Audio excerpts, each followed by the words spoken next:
All right, welcome to Life After 60. On this channel, I focus on travel in the diaspora and just, meeting diasporians. And my name is Dastea Gray, and we're doing a series of interviews.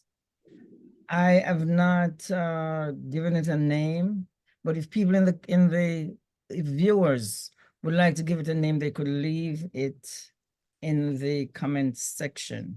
Today we have a guest. This is our first guest. And I'll just let him introduce himself. So could you just introduce yourself and tell people what you do and where you are? Yeah, my name is Dansonx. I'm in Nairobi, Kenya. And I am an editor with Diaspora Times Global. I do several papers, Diaspora Times Global. I do Mount Kenya Times and many other publications. My main focus is in media, digital content creation, publication, and most interest in communication field. Okay, great. So why do you think it is important to have a newspaper? The importance of a newspaper is that information is life, and life is information. It is information that shapes the society. It is the correct information that makes society great. It is that which you have learned that defines whom you are. And this is what makes a difference between a doctor and a mechanical engineer. If someone is trained as a doctor, he really does that. If one is trained as an engineer, he does that. And therefore, information is everything. And the role of newspaper is just to operate at that dimensional sphere, where your role is just to inform, educate, and entertain. And I think that's all the people are looking for. It's a trinity kind of coexistence. Okay. So what kind of news do you focus on? General news, which consists of socio, economic, and political. Anything news, be it current affair, be it a feature, be it historical, be it educational, anything news. It's a general purpose newspaper. Okay. So would you say that there's freedom of speech in Kenya? Can you publish anything? Can people criticize the government? Kenya is the most democratic country in terms of freedom of speech. It is enshrined in our constitution. Article 34 gives anybody information to air anything that you think of. Article 27(4)(d) of our constitution gives the right to conscience, to vote, to anything, to believe, anything that you possess. Whether other people agree on it or does not agree on it, our constitution guarantees that. And therefore, in Kenya, freedom of speech is guaranteed by Constitution of Kenya 2010. In fact, it is the most progressive because it is unlimited. And this gives us the greatest space for us to operate, though we cautionally do so because we have to remain professional in our execution of day-to-day duty. We have to give the right information. We have to give processed information. We have to give information that enriches the society, that builds us as a people. So the question of being and remaining rational, remaining truth, to remaining ethical is a question that we have to exercise even when we have the freedom. Okay, that's wonderful. So let's try some politics. So what are your thoughts about the political situation in West Africa currently? I think West Africa country is going to where Africa should be. Africa should be in a position to define where they want to be. They should not be the appanages of Europe.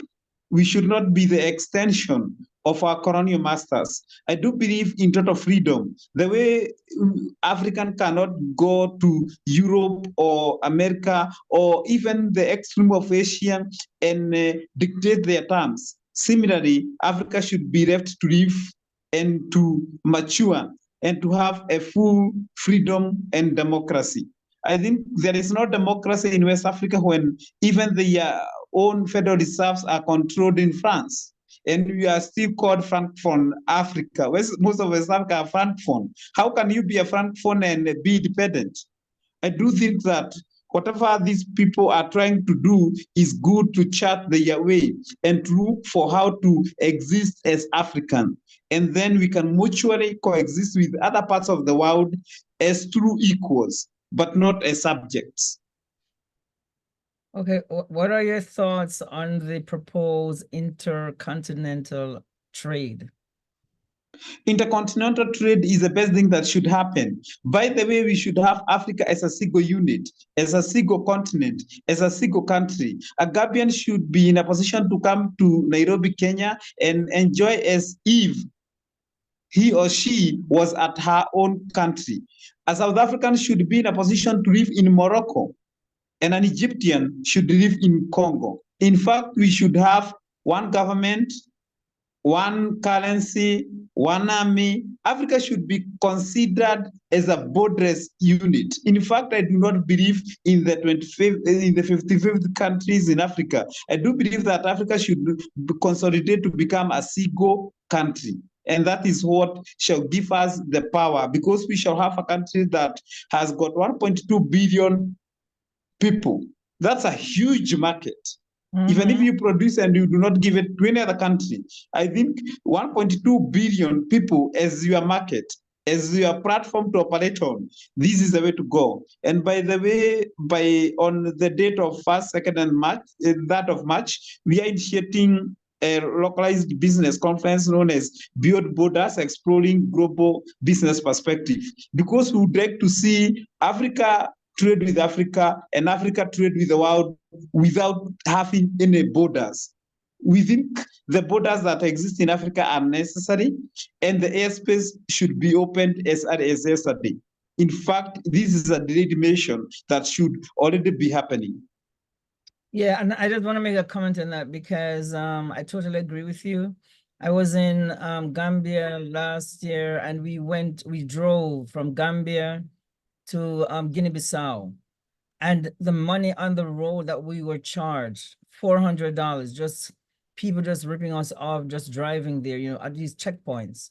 So I don't see why it is so difficult just to travel on the continent. So I totally It should not be. It should not be. In fact, it should be an open country where you can drive from Cape Town to Cairo, where you can drive from Mombasa Seaport in Kenya to Dakar in Senegal. It should, and in fact, we should have existing road. I do not know even what China is doing, because they have the China Bridge. They were trying to interconnect Africa, but I have not really seen the fruits of what should be, because we should have African moving across Africa without being questioned or without being levied unnecessarily, simply because you come from one side of Africa and not the other. We should not have the East Africa community, West Africa, the SADC, and the Maghreb. We should have a united Africa. Yeah, I totally agree with that. So another thing, ECOWAS was formed with a major objective to provide regional economic cooperation.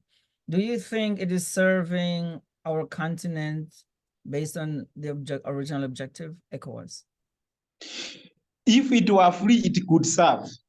But so long as it is an appendage of most of the ECOWAS countries are appendages of France, and they are using franc as their currency to trade, and they are called francophone. There is no slave who can be in a position to make good determination, whether a house slave or a field slave. A slave is a slave. I do not want to use the Malcolm X terms, because I know the N-word is not allowable, but it's just that. Yes. A slave is a slave. Oh, okay, it's unfortunate. So speaking of slaves, what's your feeling on the education system in Kenya? Education system in Kenya was just changed like 2 years ago. I'm not yet convinced that we are giving ourselves the best, but I do believe that there is room for improvement. Africa should be in a position to chart its way, come with its curriculum that addresses the need within Africa, within Kenya, within our communities and society, because I'm seeing education where people are being trained on things that are so much unnecessary. Like in Kenya, we have competence based, and you can get some of the parts which are less developed having a lot of mismatch with the most developed, where the most developed are being computerized on AI, artificial intelligence, AR, augmented reality, and other new technology. Some other people in the remote region are still collecting papers from the and cleaning garbages, and then you expect them to match. It is unimaginable.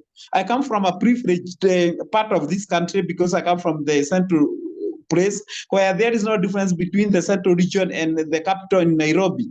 And when you get people, because I have traveled across the country, I have been to every corner. When you go to some region, then you can see a discrepancy that calls for something to change. You cannot have somebody who is studying at a tree and somebody who is picked at the doorstep by school bus in the morning, and then you give them the same education and you expect them to competitively compete in a fair manner.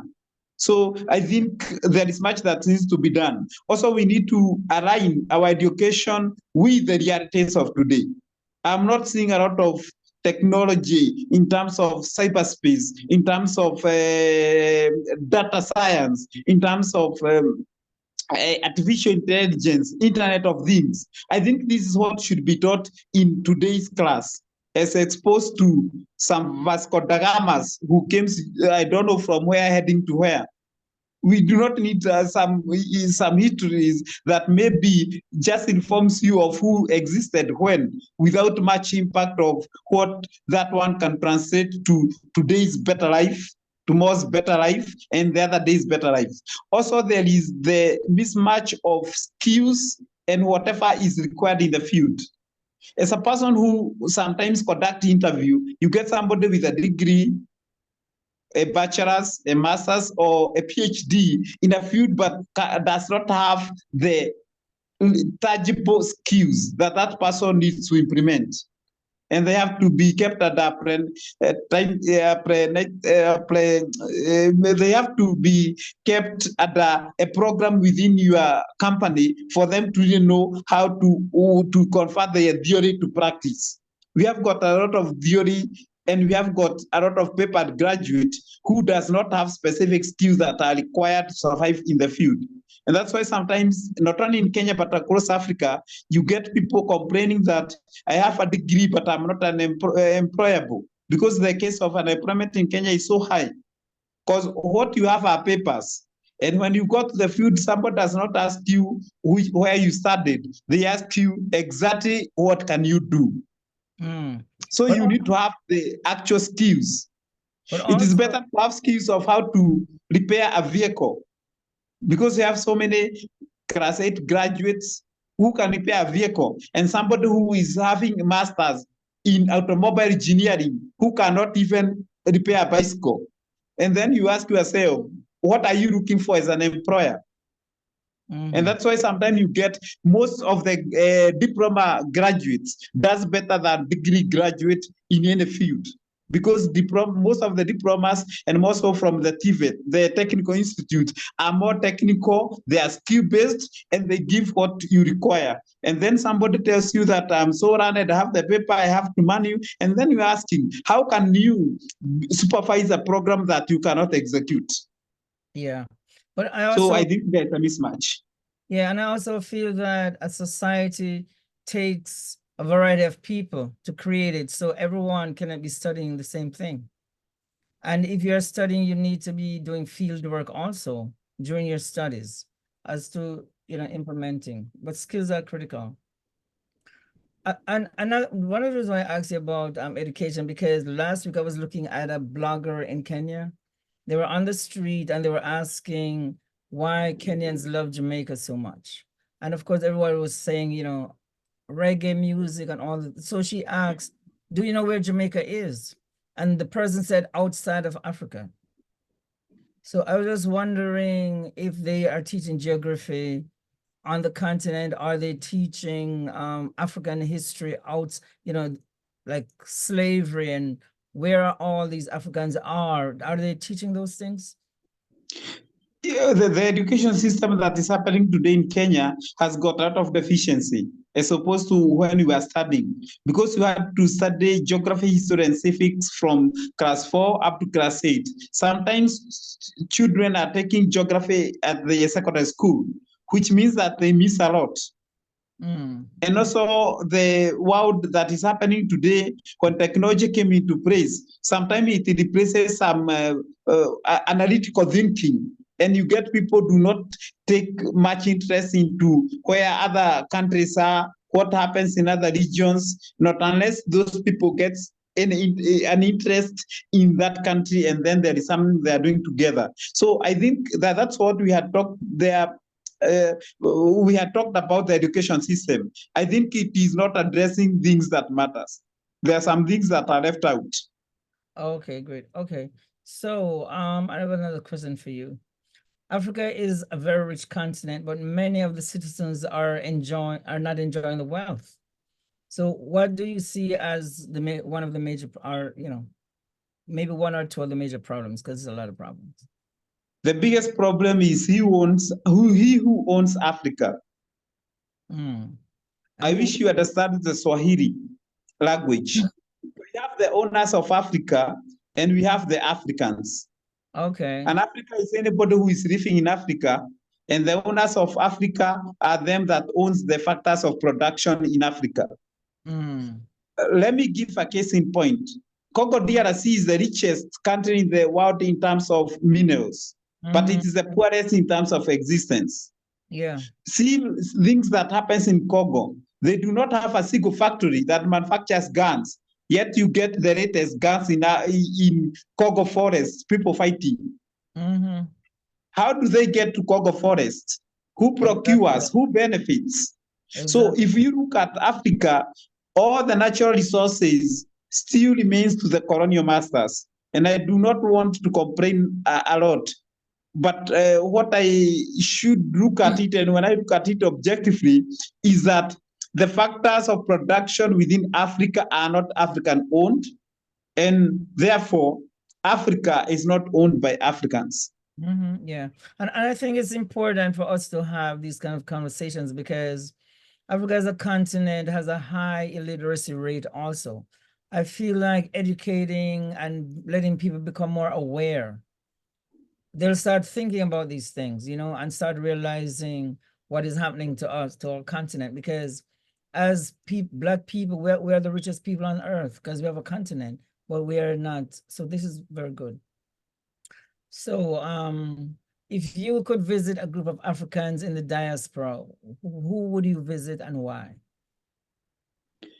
I think if I could visit all Blacks across the world, because there is none who is not a brother or a sister.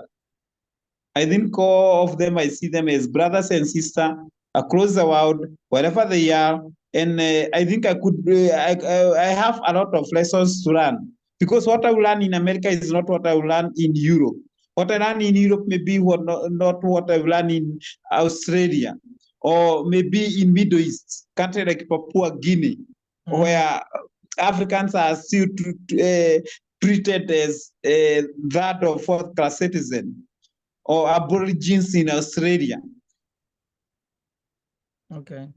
So as a diasporan, because I was born in Jamaica from formerly enslaved people, currently a lot of Africans in diaspora are returning to the continent because, it's very stressful here. For example, yesterday my daughter went to a job and they had a noose. I don't know if you know what's a noose. A noose. I don't know what's a noose. A noose is that rope when they're gonna hang you. That knot that they tie to hang you, it's called a noose, and it was used a lot to lynch a lot of Black people. So it's really like a crime when someone leave it in a particular space. So yesterday she went to work and that was hanging in her classroom. So the trauma that we face here daily, a lot of us really want to come back home and are coming back home. So sometimes when we come back home, it's a challenge. But do you feel that when Africans return home, they should be welcome as lost children, because when those enslaved people were taken, they didn't give up their land, they didn't give up their citizenship. And now when you get back, a lot of the countries, you have to live a certain amount of time before you get citizenship or your permanency, what's your thought on that? I think Africa should be open for any African.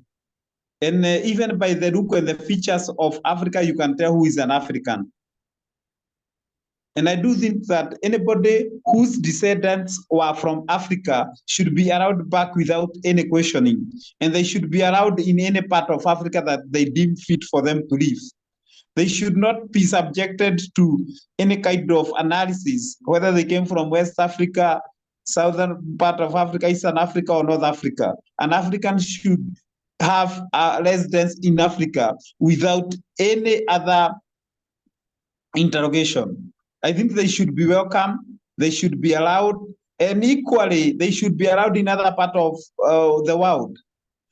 If I give a case point in what happens in America, yes, the people who came from Europe gave the venture capital. They had the monetary value. They invested, but the human resource came from Africans. So between the one who is giving money and the one who is giving sweat and blood, who should be compensated most? Exactly. I think even African should get the lion's share of what is American. Exactly. They own the river. But I think one of the other thing too, after slavery was over, the owners got paid for losing their investment, which were the enslaved black bodies of Africans, but Africans got nothing. England just finished paying them, I think 10 years ago, they just finished paying off all those the slave owners. So I totally agree with what you're saying. So another thing, Ghana, recently, Ghana, there was going to be a Pan-African meeting in Ghana. And a couple of hours before it was canceled. And I'm really curious as to, how you feel about that.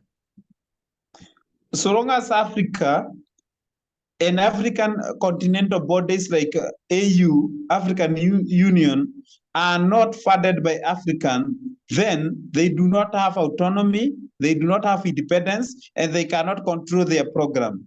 He who pays the piper calls the tune. It is he who funds this meeting who determines when they shall be done. And so long as they are depending on other sources to fund them, then there are going to be more and more of postponement until you meet the interests of the financier. Good point. Good point. So also the UK, when they had that war in 1874, and they broke up the kingdom in Benin, they had stole a lot of goods.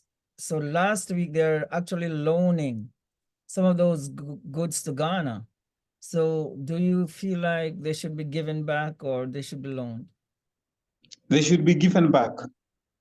You should even ask yourself, how comes that the United Kingdom, the Queen owns the largest reserve of gold, yet they do not mine any? How did they earn that? Yeah. Whatever belongs to Africa should be taken back to Africa without any further conversation. Yeah, but what UK did, they had a law stating that you cannot give stuff back. They created a law, but that's another thing. Okay, so there should be no law that says that you should retain that which you have stolen.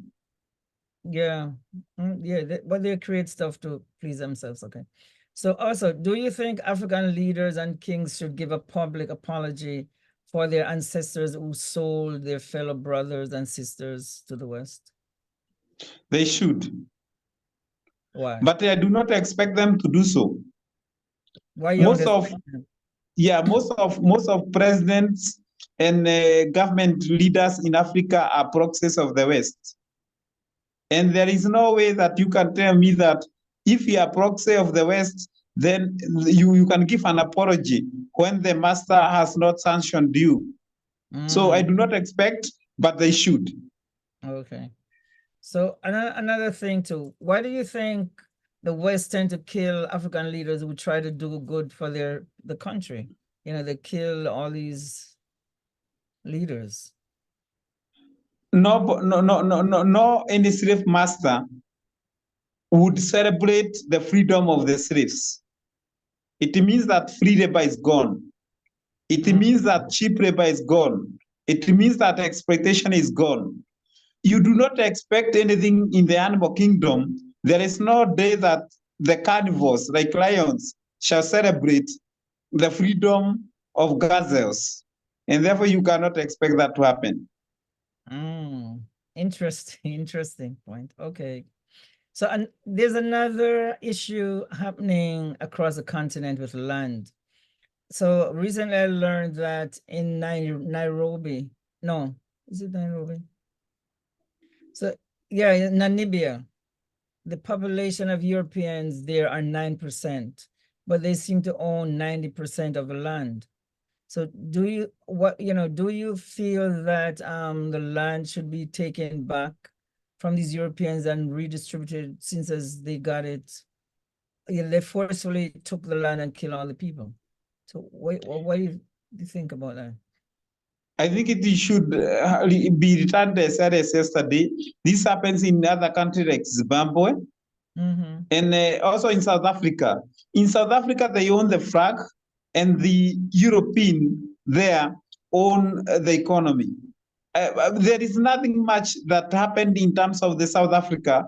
People are only given the freedom of the flag, but so long as you do not own the means of economy, the means of production, then you do not own anything. If you do not own a land, which is the factor for the agriculture, then you do not own the country. You only have a flag. You only have a piece of cloth. Because freedom would have meant that if you are not a descendant of Africa and you are given freedom, then land should have been given back. So how do you think we're going to solve this issue? Because this is an ongoing... We Africans should solve the issue. There is no day that a slave master can give you freedom. It's for you to go for it. Yeah. Okay.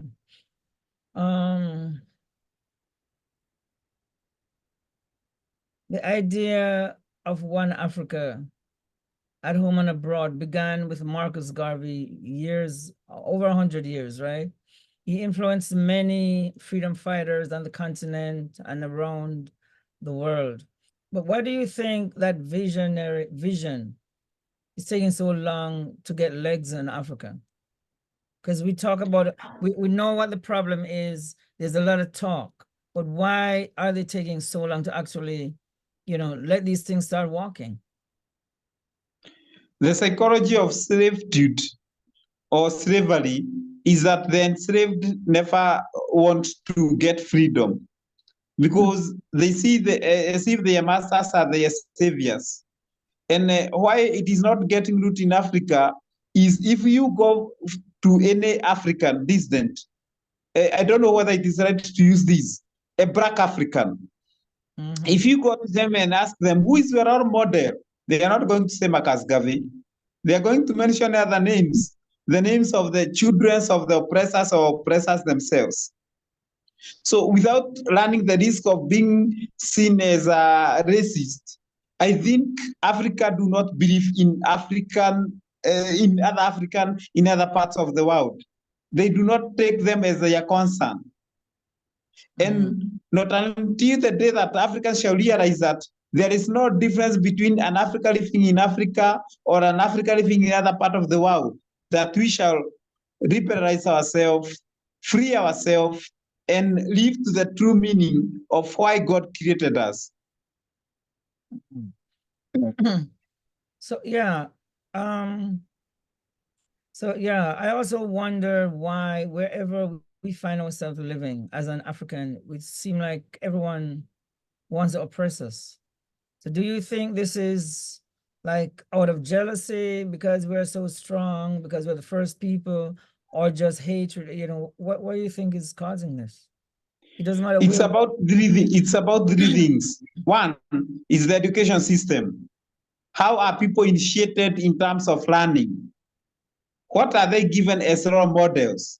When you get Africa referred as a third world countries, then who want to live in that third world? When they think that everything Africa is progressive, who would wish to be that progressive? So education system has played a critical role. Two, media. Who owns the media and who controls the information? It is the information that people get that either liberate them or incarcerate them. And three, and most important, the lack of African consciousness. And I think for us to realize the true freedom, we need to reawaken the African consciousness, to know how strong we are, to know whom we are, and to know what's our spirituality. Because you cannot be saved by foreign powers. You can only be saved by the powers that saved your forefathers. But I do believe, and this has just started, to say now it is time for Africa, that Africa shall truly realize its independence in its true meaning. As you are seeing in some parts of West Africa, they are trying to liberate themselves, they are trying to look for their true identity, and I do hope and pray that it can play across the African continent and go into the diaspora and get all African thinking as one person. And then we look for what is just free ours. What I do believe is not that Africa should not go for what is Western. Africa should go for what's Africa. And if we can get what is ours by divine lights, ours by God grant, ours by inheritance from forefathers, I think it is enough for us. Okay. For us and for other people, because we have enough for ourselves and also to cater for the other world. Equally, if it is fairly shared, I think it can be enough for everyone. It's only the greed that is killing Africa. Okay. So another thing, what's your, a lot of times I look at Asia, Asia does not really pray a lot, they're very advanced. They're, I remember 40 years ago, China was really down. Now China, they lock themselves in and they build themselves up. I personally feel like Africans at home and in the diaspora just like to pray a lot, but don't do a lot of work. So, what's your thought on the impact of religion? Because the religions that we have is not even ours, right? We don't even pray in an African language. So what's your thought about the impact of religion on the African? So long as Africa is not using its African fabric in terms of belief, in terms of faith, in terms of religion, in terms of doctrine, and that's what I was calling African consciousness. So long as whatever we are building is not built along African consciousness, then we are not going to succeed. What happens in most countries in Asia, they did not relinquish their religion, they did not relinquish their cultures, their customs, and upon their culture, custom, and religion, they have created the economy, and that's what makes them strong. Yeah, good point. Now, do you have anything else that you want to, if you have a message to send to the diasporans, African brothers and sisters that's listening to us, what would it be? It would be that they should first recognize and realize the African spirituality. They should consider them Africa. The Africanness, the African consciousness should be reawakened within them, and they should endear and love their other brothers in Africa, and together we think universally as one, and we come up with a solution. By the way, Africans should not complain on anything. We should say, yes, this went wrong. How can we correct it? Can we create Africa by looking for solutions that are African-centric or Afrocentric? This is what I would like to tell them. Even when they are in whatever parts of the world, let them remain, be reminded that Africa is their home and they should look for a way to create Africa for themselves to bequeath their children. Okay, great. Well, do you have anything else you want to share? I would say that I'm grateful for being given this opportunity to air my views. I feel good that as African, we are creating our own content, and we should continue. And this channel should be subscribed by as many people as possible. Let Africa build what's African. If I see Dastea is doing something and I feel that is good, let me help her build it. And let me be proud that I'm doing this because it is African owned. And together we shall create systems, companies, means of production that are Afrocentric. And eventually we shall create a good world for us all, who shall be good for African and for the rest of the world. And we should not lock ourselves as African somewhere. We should open up to the world because we are all a global village, a similar society. If you look at most of those people who study the origin of man, it is evident that they came from a part of Kenya in Turkana, and Kenya is cradle for humanity, and therefore I see them as our brothers, whether they are African or exist as other people of the world.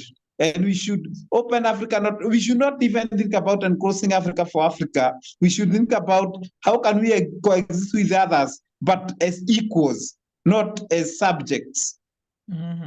Yeah. And also, I have another point I thought about the tourism, because it seems like when Africa tourism is advertised, it's just like, seeing animals. So how is Kenya advertising tourism, so diasporans could visit? Because when I'm in New York City and you see a lot of ads from other countries, but when you come onto the continent, you rarely see real tourism. You just see like animals or safaris. So what do you think, can be done? I think it should be revolutionized. And actually, on our business conference, which we have dubbed it about Kenya Business Conference, that is going to happen on 1st, 2nd, and 3rd of March, we have partnered with Kenya Wildlife Services, and I think we should try to sell Africa as a place of the people. It should not be seen as a forest. By the way, if you look at the construction industry within Africa, more so, let me talk about Kenya and Nigeria, which are fought up on whatever construction are going on. They are even more advanced than many places in America. In fact, Kenya is becoming a concrete jungle as opposed to the wooden structures in most part of America. And then somebody tells you that there are animals that live here. We have got very high standard architectural coming up within a country like Kenya. Let me talk about it because it's where I come from. And I do think that when we are selling Africa to the world, we should even sell these structures. They should come and see them, in addition to seeing our natural heritage, which is the wildlife and other places. But I don't know why they always go for the most retrogressive things. Even the culture they try to portray of Africa is the one they can consider to be the most ancient. But we have both. We are advanced, and whatever is happening in New York happens in Nairobi. I don't know of anything that is existing in California that you cannot get in Nairobi. So we should sell Africa as a hub for both technology, advancement, modernization, and what Africa is. Because Africa is not as backward as I see it being portrayed. And even most people should come even to have this. By the way, even we have the best weather. They can even try to advertise where you can come for a holiday and live in some good modernized houses. not thousands, not tens. Yeah. Yeah. And I think that is why it's important to have little channels like these and all these bloggers, because the regular channel will not show what is happening, you know? And if Africa was so-called backwards, why would they go there and steal all the stuff and have it in all these museums in Europe? So I don't really buy that, but we need more advertisement about the continent and more content creators just to show what's happening. There is no channel which is a small. I don't know why you are considering yourself small. You should consider yourself a startup because you are as big as your vision. It Yeah, is not where you are. There is no any child that is born with teeth. And to say that a small child does not have teeth does not mean that the teeth shall not come out.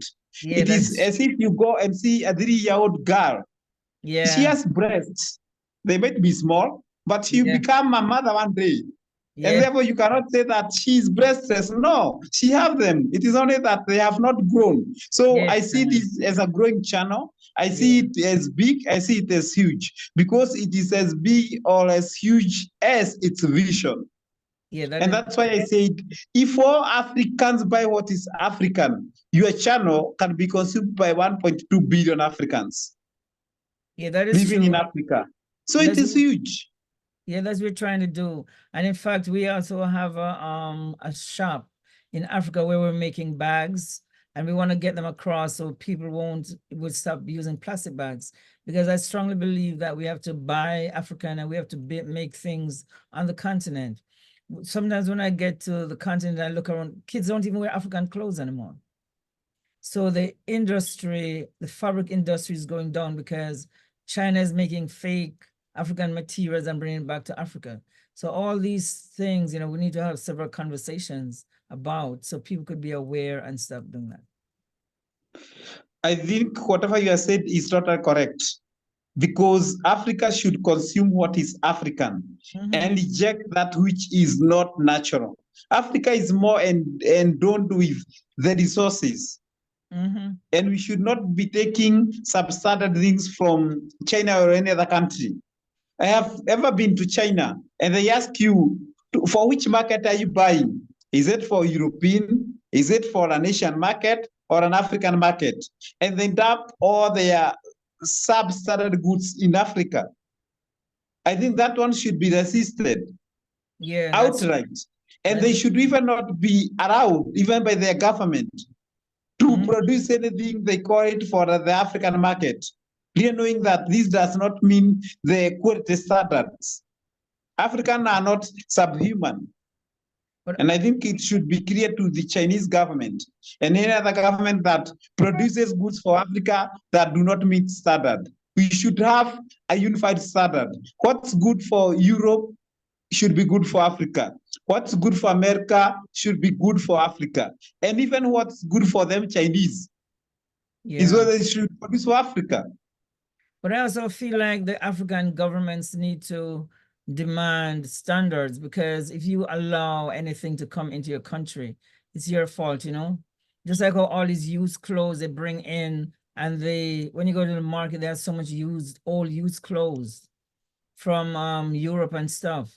So the government is the one that needs to have something in place to create that. But I know it's a lot of things to talk about, and we're gonna have to have But I can say something little about. sure.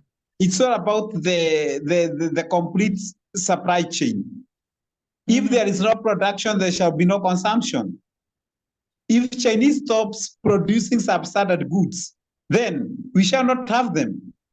Yeah, well, you could It is like boycott them. if you want to drain a river, you drain it from the neck, not from Yeah, the foot, from the exactly, source. exactly, exactly. That's awesome. So I wanna invite viewers to subscribe to Life After 60. And I'm hoping you guys will enjoy this interview. And we're looking forward to having many more. So please remember Thank to you so subscribe. much. Enjoy yourself, grow, and make this to be a big channel. Thank you very much for being the first. And I know one day we're going to look back and say, oh, wow, you remember when you just did the first one, and look at us now, right? Sure. We are going to go. We are going to go a long journey. It will be a long journey and a good one. Yeah. Okay. Yeah. So we